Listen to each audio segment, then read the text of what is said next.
con el intendente Diego Valenzuela. Tenemos varios temas para consultarle. Uno de ellos tiene que ver con este proyecto de extensión del mandato. Entiendo que durante el gobierno de Vidal hubo una ley para que los mandatos de los intendentes fueran de 2 y no se multiplicasen. Sin embargo, hay un sector hoy del gobierno que propone cambiar esa regla de juego. Buenas tardes, Diego. Gracias por la atención.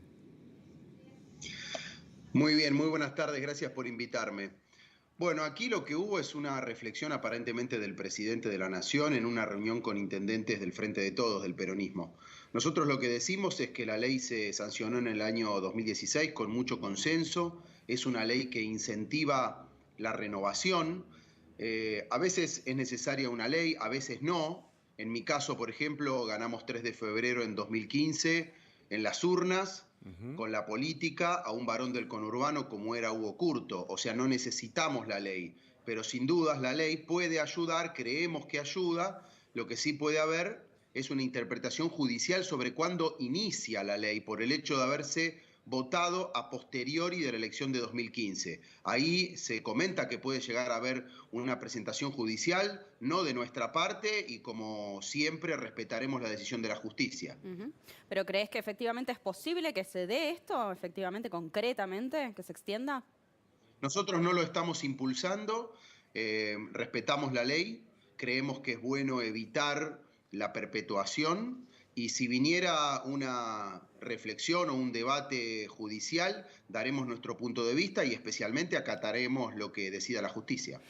¿Hay en esta idea de varones del conurbano con B larga alguna modificación, intendentes más jóvenes, tu generación, que resumen gran parte del poder en la provincia de Buenos Aires, pero son muy críticos, por ejemplo, del gobierno nacional y el del propio gobierno de Axel Kicillof? ¿Cuál es tu mirada sobre la política actual?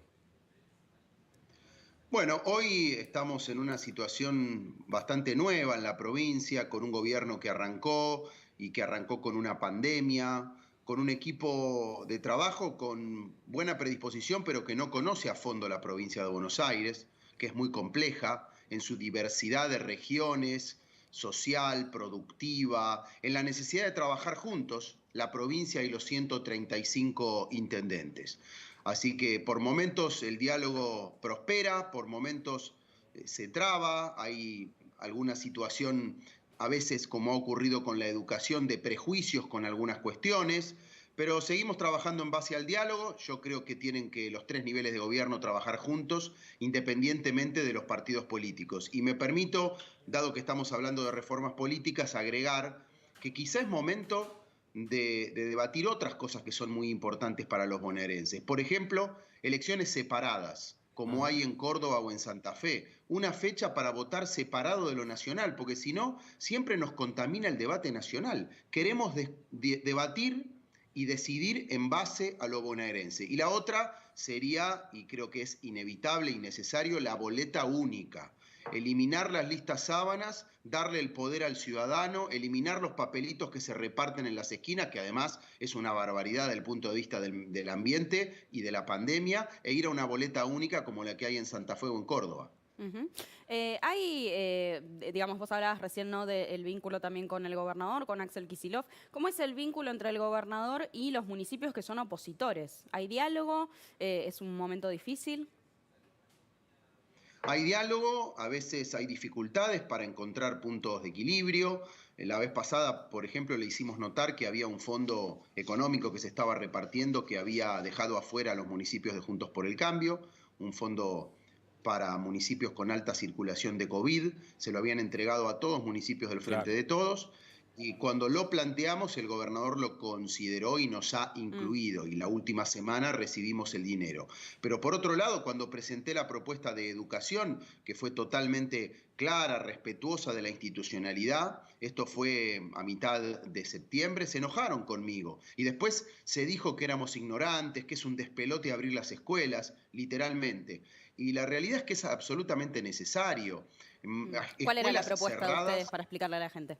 La propuesta nuestra era arrancar con los sextos años, convivir con el virus con protocolo, como estamos haciendo en industria, en comercio, en culto, en deporte, y lo hemos logrado porque hicimos esa propuesta, se armó un debate, primero nos dijeron que no, se enojaron y luego se armó un semáforo epidemiológico que permite que en función de si estás en rojo, amarillo o verde podés hacer determinadas actividades. Y ya las últimas semanas empezamos en 3 de febrero. Yo mañana lunes visito una escuela secundaria, pública, o sea, de gestión estatal, que está arrancando. Son reuniones semanales, pero son necesarias porque la educación es una actividad esencial. No podemos seguir a Zoom un año más. Tenemos que darle la tranquilidad a los papás, a las mamás, que el año que viene, además, en febrero o marzo, empiezan las clases.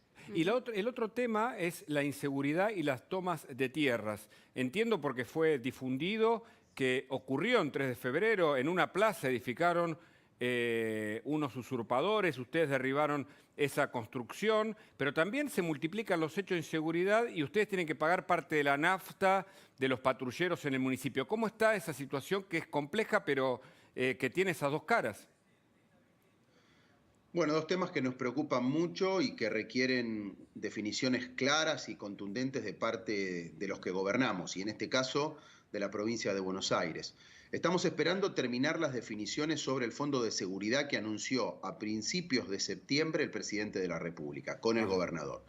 Estábamos todos los intendentes, empezó a circular un convenio, pero hay discrepancias. Así que vamos a tratar de definirlo cuanto antes porque hay que volcar esos recursos en prevención. Lo que pensamos los intendentes es que si nos involucran en un fondo, tenemos que poder decidir. No podemos ser quienes compran los patrulleros que necesita la provincia de Buenos Aires. ¿Eso está pasando ahora? Los necesita. Es lo que está pasando ahora, son muy escasos los patrulleros y el personal, por ejemplo, para el comando, que es el eje de la prevención, que es el patrullaje. Bueno, queremos ahí lograr el mejor acuerdo posible. Hubo una reunión con Bernie la semana pasada. Yo hasta ahora no veo más allá de las buenas intenciones y el carácter del ministro de Seguridad, no veo una clara priorización en la provincia de este tema, que es el número 1 para los bonaerenses. Y sobre el segundo, sí, aquí hemos derribado algunas construcciones en espacios públicos. No es un distrito 3 de febrero que tenga mucha tierra vacante, pero el otro día que estuve recorriendo algunos municipios con Julio Garro, él tiene una toma en la zona ahí de los hornos, en la cornisa gigante, que no se resuelve, y hay una notoria ambigüedad de parte de la política, de parte de la gestión pública y también de la justicia sobre que la necesidad habitacional no puede justificar la ilegalidad. Hay que ir por el lado de las políticas públicas para resolver ese tema.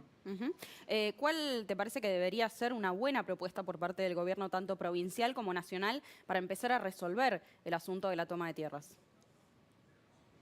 Bueno, hace poquito se produjo un cambio en la conducción del Ministerio de Hábitat y Vivienda. Claramente en ese ministerio hay recursos que están todavía inmovilizados, que se pueden invertir, por ejemplo, en urbanización de los barrios populares, en el marco del registro que se llama RENAVAP. Están todas las políticas de vivienda a disposición, de crédito blando, y una cantidad de políticas públicas en los ministerios, tanto de nación como de provincia. Y los intendentes para colaborar. Acá lo que hay que hacer es lotes con servicio, urbanizar los barrios populares, es generar viviendas con accesibilidad, no a precio de mercado, donde el Estado pueda subsidiar una parte. Todo eso está a disposición si nos ponemos a trabajar. Lo que no podemos hacer es convalidar la toma, convalidar la ilegalidad como el atajo hacia una vivienda para una familia que, por cierto, la necesita. Hay un sector del gobierno, e incluso aquellos que apoyan a Grabois, que parece que son al menos funcionales a determinados vivos que hacen un negocio inmobiliario con quienes no tienen lugar para ocupar y usurpan las tierras. ¿Cuál es tu mirada? Sí, acá se mezcla un poco la necesidad, que es genuina, legítima y evidente, en un país que tiene 47% de pobreza. Hay que recordar esto, ¿no? Que ya veníamos de 30 y pico de los últimos años y la pandemia, cuarentena lo ha acrecentado. Esto es algo que nos tiene que preocupar, que nos tiene que ocupar a todos. Pero por otro lado están los especuladores, están los punteros, están, yo digo, los capitalistas de la pobreza. Capitalistas de la pobreza. Ocupan, construyen, sí, construyen y después venden o alquilan. Y que viven de la necesidad y de la pobreza de mucha gente. Y ahí tiene que estar el Estado presente. Primero, para que eso no ocurra, y segundo, para cumplir su rol, que es mejorar o solucionar el déficit habitacional, tanto cualitativo, que esto es urbanizar barrios, generar núcleos húmedos, calles, cloacas, luces, y por otro lado, la cantidad de viviendas que se necesitan. Hace unos días algunos especialistas del mundo de la urbanización hablaban no solo de la posibilidad de generar este acceso a la vivienda social en cuanto a lo que es compra, sino también generar, por ejemplo, alquileres sociales. ¿Es una posibilidad que podría tener la Argentina o es inaplicable?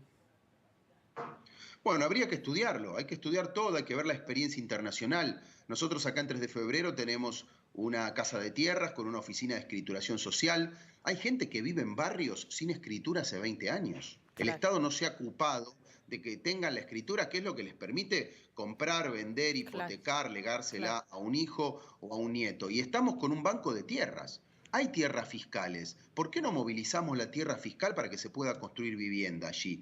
Incluso yo hice acá un censo en 3 de febrero, tengo un montón de viviendas que están ocupadas, algunas con alguna acción que no es del todo clara por decisiones del pasado, pero que son propiedad municipal.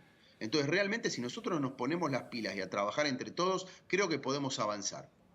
Diego Valenzuela, intendente de 3 de febrero, gracias por el contacto, muy, muy amable. Gracias a ustedes por llamarme. Un saludo. Hasta Hasta luego. luego. Y nos vamos de 3 de febrero a el análisis.